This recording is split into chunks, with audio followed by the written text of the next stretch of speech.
پہ دستک دی تو آپ نے کہا یہ تو فاطمہ لگتی ہے، دستک سے پہچان لیا یہ تو فاطمہ لگتی ہے۔ ام ایمن سے فرمایا دروازہ کھولو، وہ بیٹھی تھی وہاں، دروازہ کھولا، اندر آئی، فرمانے لگے بیٹا خیریت تو ہے، کبھی تو پہلے اس وقت میں آئی نہیں، پہلے تو کبھی اس وقت میں آئی نہیں، خیریت تو ہے، کیسے آنا ہوا؟ کہ یا رسول اللہ هذه الملائکہ سامح التسبیح والتحلیل فما لنا، یا رسول اللہ یہ فرشتے تسبیح پڑھتے ان کا پیٹ بھر جاتا ہے، ہمارے لیے کیا ہے؟ اتنے دنوں کے ہم فاقے سے گزر رہے ہیں۔ تو اب مانگا ہے حلال مانگ رہے ہیں، تو ادھر سب سے بڑا رسول ہے، ادھر سب سے عظیم خاتون ہے، اور واقعی فاقہ ہے، اور ایک دن کا نہیں فاقہ یا ایک وقت کا نہیں، 3 دن گزر چکے ہیں، کھانے کو کچھ نہیں ملا۔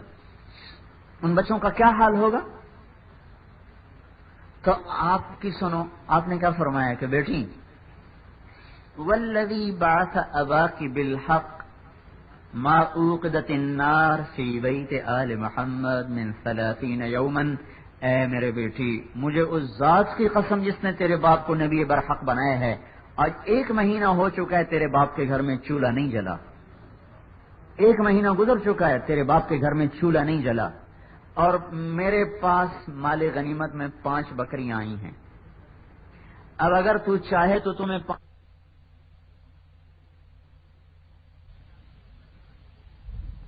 مانگا ہے حلال مانگ رہے ہیں، تو ادھر سب سے بڑا رسول ہے، ادھر سب سے عظیم خاتون ہے، اور واقعی فاقہ ہے، اور ایک دن کا نہیں فاقہ یا ایک وقت کا نہیں، 3 دن گزر چکے ہیں، کھانے کو کچھ نہیں ملا۔ ان بچوں کا کیا حال ہوگا؟ تو آپ کی سنو، آپ نے کیا فرمایا کہ بیٹی والذی بعث اباک بالحق ما اوقدت النار فی بیت آل محمد من 30 یوما، اے میرے بیٹی مجھے اس ذات کی قسم جس نے تیرے باپ کو نبی برحق بنایا ہے، آج 1 مہینہ ہو چکا ہے تیرے باپ کے گھر میں چولہا نہیں جلا، 1 مہینہ گزر چکا ہے تیرے باپ کے گھر میں چولہا نہیں جلا، اور میرے پاس مال غنیمت میں 5 بکریاں آئی ہیں، اب اگر تو چاہے تو تمہیں 5 بکریاں دے دوں، اور چاہے تو 5 دعائیں سکھا دوں۔ اب آپ خود مائیں بھی بیٹھی ہیں، باپ بھی بیٹھے ہیں، آپ خود سوچیں، بچیوں کا غم تو بچوں سے بھی زیادہ ہوتا ہے، اور ان سے بڑا شفیق باپ کوئی ہو سکتا، اور ان سے مقدس کوئی بیٹی ہو سکتی؟ یہ کیا قصہ ہے کہ ایسے وقت میں کہہ رہے ہیں جب وہ بھوک کی شکایت لے کر آئیں کہ چاہو تو 5 بکری لے لو اور چاہو 5 دعائیں لے لو، تو دونوں کیوں نہیں دے سکتے؟ یہ ہم سب لوگ نہیں کہتے دین دنیا ساتھ ساتھ، مطلب کیا ہے نماز بھی پڑھو حرام بھی کرو، یہ مطلب ہوتا ہے دین دنیا ساتھ ساتھ، نماز بھی پڑھو حرام بھی کرو، دین دنیا تو ہے ہی ساتھ، دین دنیا تو جدا ہے ہی نہیں، لیکن دین اور حرام تو ساتھ کوئی نہیں، نماز بھی پڑھو گناہ بھی کرو، حج بھی کرو گناہ بھی کرو۔ یہ آزمائش کی گھڑی تھی جب کہ وہ خود کہہ رہی ہیں، کتنے یہاں امکانات تھے، چلو 1 بکری پکڑا دیتے ہاتھ میں، چل کہتا ہے ابھی تو بکریاں لے جا تو جو بعد میں دعائیں سکھا دوں گا، کہ نہیں بول بکریاں لینی ہیں کہ دعائیں لینی، تو وہ بھی سمجھ گئیں کہ ابا امتحان چاہتے ہیں، تو انہوں نے بجائے اپنی بھوک کے انہوں نے اپنے باپ کی منشا کو ترجیح دی کہ یا رسول اللہ علمنی 5 کلمات، اب مجھے 5 دعائیں سکھا دیں، مجھے بکری نہیں چاہیے۔ کوئی باپ بھی ایسے دکھ دے سکتا ہے اپنی اولاد کو، اور ایسا شفیق باپ ہو، دیکھو اوہو کتنی آپ نے قربانی دی ہے اس امت کی خاطر۔ بات یہ ہے کہ اللہ کے نبی کو پتا تھا کہ میری امت کی اکثریت یا غریب ہوں گے یا متوسط ہوں گے، تو ان کو تسلی کہاں سے ہوگی؟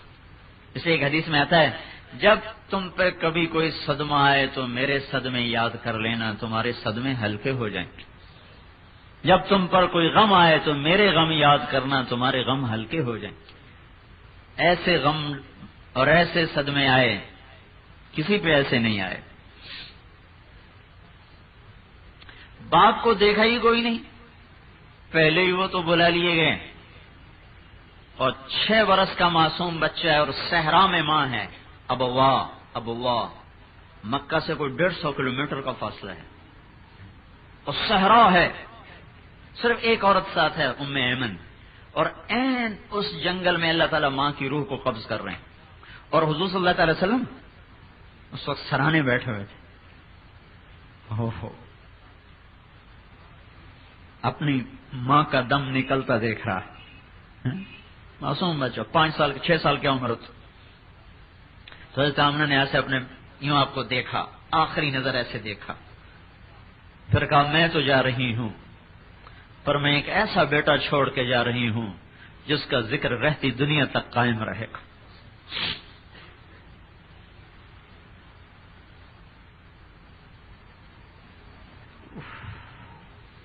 چھ سال کا بچہ جنگل میں اپنی ماں کو چھوڑ کے مکے تک 100-150 کلومیٹر کا سفر ہے، خادمہ کے ساتھ ہو رہا ہے. کتنا بڑا صدمہ ہے. دادے نے گود میں لیا، 2 سال بعد اسے بھی اٹھا لیا. آپ نے فرمایا مجھے آج تک یاد ہے میں اپنے دادا کے جنازے کے پیچھے روتا ہوا چل رہا تھا. فقر ایسا آیا کہ بکریاں چرانی پڑی، بکریاں چرانی پڑی. ابو طالب کی بیوی حضرت فاطمہ بنت اسد رضی اللہ تعالیٰ عنہ نے ماں کی طرح پالا، پر ماں تو ماں ہی ہوتی، اب باپ تو باپ ہی ہوتے. بکریاں چرائیں کہ روٹی کا گزر اوقات مشکل تھا. ابو طالب کی اولاد زیادہ تھی اور کمائی کا کوئی ذریعہ نہیں تھا، تو آپ خود کفالت کی، آپ نے اپنی بکریاں چرا کے لاتے تھے اور اس کی مزدوری گھر میں دیتے تھے. اس کے باوجود گھر میں تنگی تھی.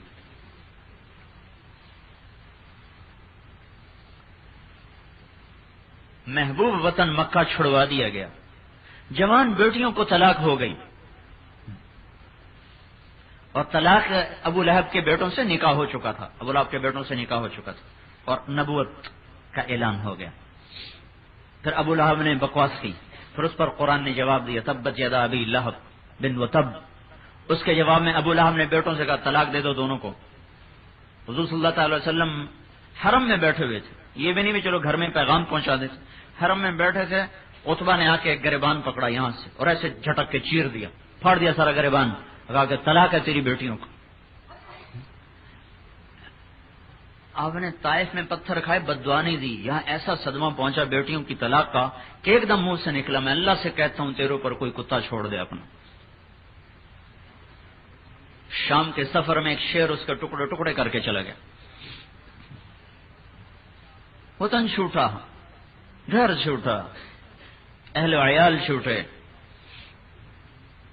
جاتے حضرت رقیہ کا انتقال ہو گیا اور وہ اس وقت آخری دم پر تھے اور آپ بدر کے میدان کے لیے نکل رہے تھے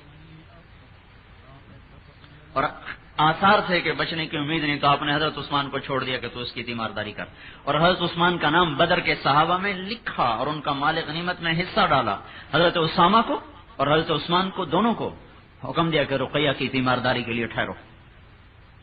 جس دن بدر کی فتح کا پیغام مدینے پہنچا ہے اس دن لوگ حضرت رقیہ کو دفن کر کے باہر نکل رہے تھے. جب آپ آئے ہیں تو بیٹی کی قبر دیکھی ہے، بیٹی کو نہیں دیکھا. چند سال کے بعد اگلی بیٹی کا انتقال ہو گیا، ام کلثوم، جن کو نکاح میں حضرت عثمان کے 2-3 سال کے بعد ہاتھوں سے 3 بیٹیوں کو اپنے ہاتھوں سے دفن کیا. فرمایا اگر میری 100 بیٹیاں ہوتی اور وہ عثمان کے نکاح میں مرتی تو 100 کی 100 عثمان کو دیتا. اور بیٹے ابراہیم جس نے آ کے خبر دی نا یا رسول اللہ مبارک ہو آپ کا بیٹا ہوا، تو آپ نے اس کو ایک اونٹنی انعام میں دی. ایسی خوشی منائی آپ نے اس کی. ان کے لیے دایا کا انتظام کیا دودھ پلانے کے لیے. اور جب وہ دودھ پی رہے تھے دور تو ہر ہفتے جاتے تھے جا کے بچے کو ملنے کے لیے، وہاں کو گود میں لیتے، پیار کرتے. تو اقرا بن حابس آپ اپنے بیٹے کو پیار کر رہے تھے، تو ایک بچی کو تو اقرا بن حابس نے کہا میرے تو 10 ہیں، میں نے تو کبھی کسی کو پیار نہیں کیا. تو آپ نے کہا اگر اللہ نے تیرے دل سے رحمت کو نکال دیا تو میں کیا کروں.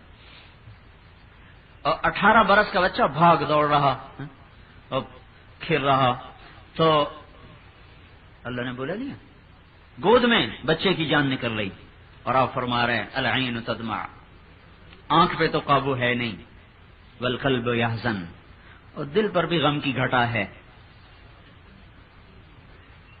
ولولا لحوق الآخرین بالاولین، اور اے ابراہیم اگر یہ یقین نہ ہوتا کہ تیرے پیچھے پیچھے ہم بھی آ رہے ہیں تو ہم ایسا غم تیرے اوپر کرتے ایسے تیرے اوپر ہم صدمہ کرتے کہ جیسا صدمہ کرنے کا حق ہے، لیکن ہم وہی کہیں گے جو ہمارا رب کہتا ہے، ہم اللہ کی رضا پہ راضی ہیں۔ گود میں بچے نے جان دی تھی، اور جب قبر میں رکھنے لگے تو پھر آپ نے وہی جملہ دہرایا، العین تدمع والقلب یحزن وَإِنَّا عَلَى فِرَاقِكَ يَا إِبْرَاهِيمُ لَمَحْزُونُونَ، آنکھیں اشک بار ہیں، دل ٹکڑے ٹکڑے ہے،